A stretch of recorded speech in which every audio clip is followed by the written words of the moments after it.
आणि मस्साजोग या सगळ्या परिसरामधून देत आहात। तुर्तास धन्यवाद ही माहिती दिल्याबद्दल। आपण पुढची बातमी बघतो आहोत।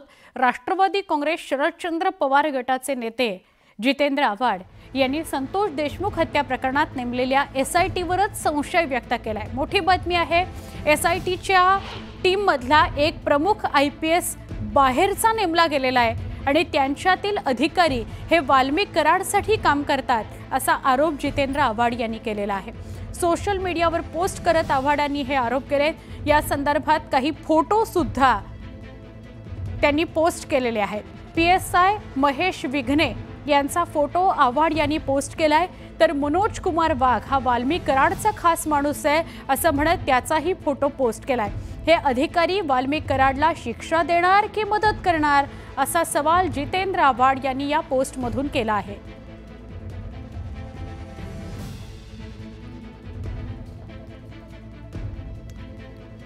सामाजिक आपण पुढच्या बातमीकडे वळतोय। सरपंच संतोष देशमुख हत्या प्रकरणातील मुख्य आरोपी सुदर्शन घुले आणि सुधीर सांगळे हे हत्येच्या घटनेनंतर गुजरातला गेले होते अशी धक्कादायक माहिती समोर येते।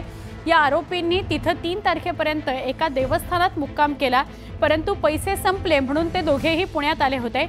इथे एका व्यक्तीला भेटून ते त्याच्याकडून पैसे घेणार होते, पण त्यापूर्वीच स्थानिक गुन्हे शाखेने त्यांना बेड्या ठोकल्या। हे आरोपी 26 दिवस पोलिसांना गुंगारा कसा काय देत होते याची उकल पोलीस तपासात केली जाते। एसआयटी प्रमुख उपमहानिरीक्षक बसवराज तेली यांनी या तिन्ही आरोपींची कसून चौकशी केली। यामध्ये नंतर सीआयडीच्या अधिकाऱ्यांनी सहभाग नोंदवला आणि प्रश्नांची सरबत्ती केली। त्याची उत्तरे देता देता या तिघांनाही घाम फुटला होता असं पोलीस सूत्रांकडून कळतंय।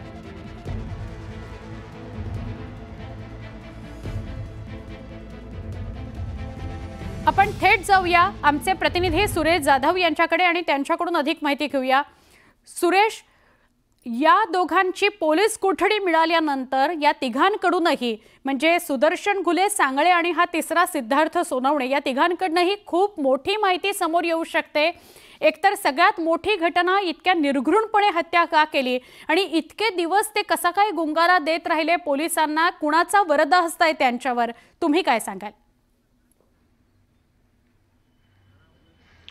9 तारखेला संतोष देशमुख यांची हत्या केल्यानंतर हे जे आरोपी आहेत हे वाशी मार्गे म्हणजे त्यांची जी 4 व्हीलर गाडी होती, स्कॉर्पिओ गाडी, ही वाशी या ठिकाणी सोडली होती। रस्त्यावरती संतोष देशमुख यांना टाकून फरार झाले होते।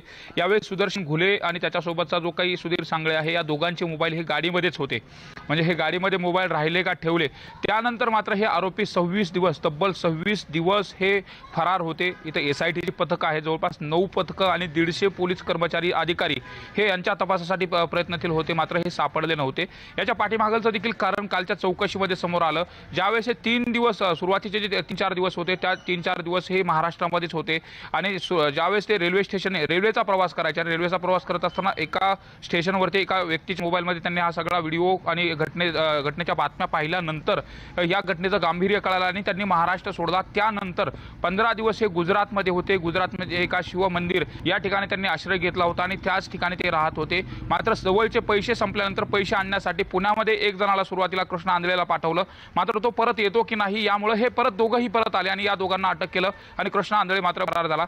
या संपूर्ण एकंदरीत या प्रकरणाच्या अनुषंगाने त्यांना आर्थिक सहाय्य कोण करत होतं, पुण्यामध्ये आर्थिक ज्यांना मदत केली कृष्ण आंधळेला आणि तो परत फरार झाला, नेमका आर्थिक मदत करणारा कोण या अनुषंगाने देखील आता पोलीस तपास करते आणि विशेष म्हणजे जो फरार असलेला आरोपी कृष्ण आंधळे आहे याच्या संदर्भातले काही धागेदोरे मिळतात का हे देखील आता पोलीस तपासामध्ये समोर येत आहे। सीआयडी आणि एसआयटीचे जे वरिष्ठ अधिकारी आहेत ते देखील कसून चौकशी करतात। रात्री जवळपास 3.5 ते 4 तास त्यांची कसून चौकशी करण्यात आली। आणखी एक सुवर्ण महत्त्वाची गोष्ट सांगायची म्हणजे हे जे आरोपी अटक केलेले आरोपी आहेत आता त्याची संख्या 8 झालेली आहे। या 8ही आरोपींच्या अनुषंगाने त्यांना वेगवेगळ्या ठिकाणी ठेवण्यात आले। वाल्मिक कराड यांना बीड शहर पोलीस ठाणे या ठिकाणी ठेवण्यात आले, तर जे काल पकडलेले 3 आरोपी आहेत या 3 आरोपीला माजलगाव येथील पोलीस कोठडीमध्ये ठेवण्यात आले आणि जे सुरुवातीला 4 आरोपी अटक करण्यात आले होते त्यांना गेवराई या ठिकाणी ठेवण्यात आले। म्हणजे या पाठीमागचं देखील कारण आहे की ह्यांनी एकत्रितरित्या येऊन कुठला जॉब द्यायचा, कोणती गोष्ट करायची हे बोललं तर राहू नये, मात्र प्रत्येकाकडून घटनेच्या अनुषंगाने वेगळी काय माहिती काढता येईल या अनुषंगाने इथे एसआयटी असेल, सीआयडी असेल या सगळ्या आरोपीवरती लक्ष ठेवून आहे आणि तशा पद्धतीने चौकशी करते। मात्र जे धक्कादायक खुलासे आता या सीआयडी चौकशीमधून समोर येणार आहेत। सुरुवातीला खंडणी मागण्याची जी घटना घडली होती, मारहाणीचा प्रकार घडला होता आणि त्यानंतर खुनाचा प्रकार घडला होता।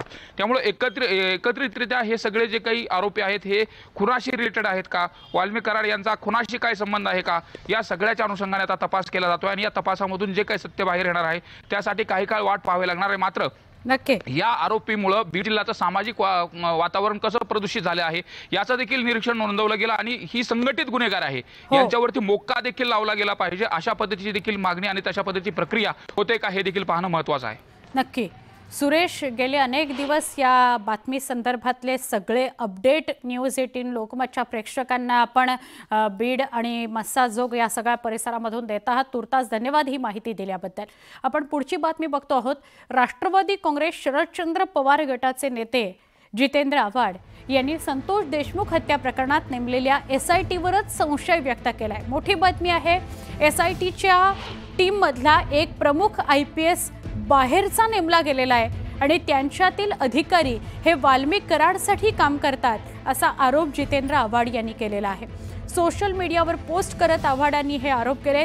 या संदर्भात काही फोटो सुद्धा त्यांनी पोस्ट केलेले आहेत। PSI महेश विघ्ने यांचा फोटो आव्हाड यांनी पोस्ट केलाय, तर मनोज कुमार वाघ हा वाल्मिक कराडचा खास माणूस आहे असं म्हणत त्याचाही फोटो पोस्ट केलाय।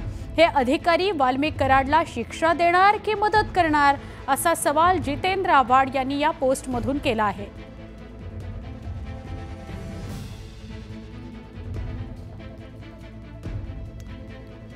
सामाजिक कार्यकर्त्या अंजली दमानिया यांच्या संदर्भातली एक बातमी आहे। धनंजय मुंडेंच्या कार्यकर्त्यांकडून छळ होतोय असा गंभीर आरोप अंजली दमानिया यांनी केलेला आहे।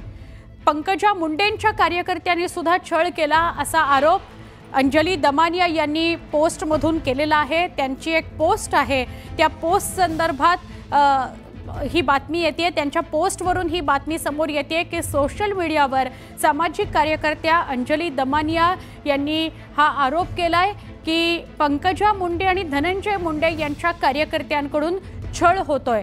आता या संदर्भात त्या पत्रकार परिषद सुद्धा घेणार आहेत, त्यामुळे या पोस्ट संदर्भात त्या अधिक स्पष्टता पत्रकार परिषदेमध्ये करू शकतील आणि पत्रकारांच्या प्रश्नांनाही त्या या पत्रकार परिषदेमध्ये उत्तर देऊ शकतील।